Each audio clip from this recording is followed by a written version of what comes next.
In the beginning, God created the heaven and the earth. But what was God doing before he created the universe? Our finite minds find it hard to comprehend that before the universe was created, God existed alone. We know from John chapter 1 verse 1 that Jesus also existed.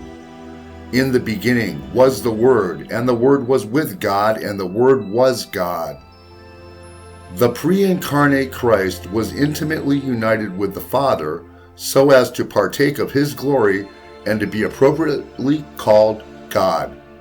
He has himself explained it in John chapter 17 verse 5. And now, O Father, glorify thou me with thine own self, with the glory which I had with thee before the world was. We also know that the Holy Spirit was present before we were created. Genesis chapter 1 verse 2 describes the Spirit.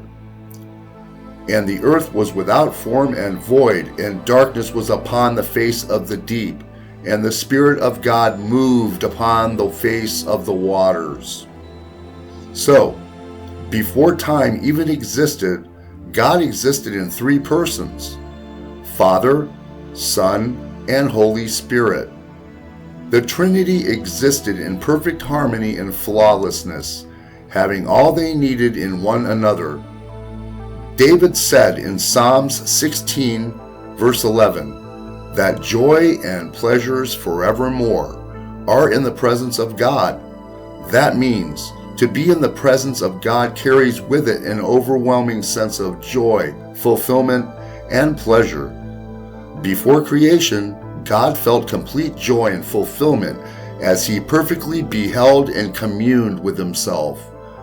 God has and always will experience complete joy because he has complete and perfect knowledge of himself. So before he created the universe, God experienced absolute satisfaction in himself. God dwelt joyfully alone in eternity as the Trinity. These three were together in fellowship with one another from all eternity. They loved each other. We know at some point they discussed the redemption of mankind, but everything else lies in mystery.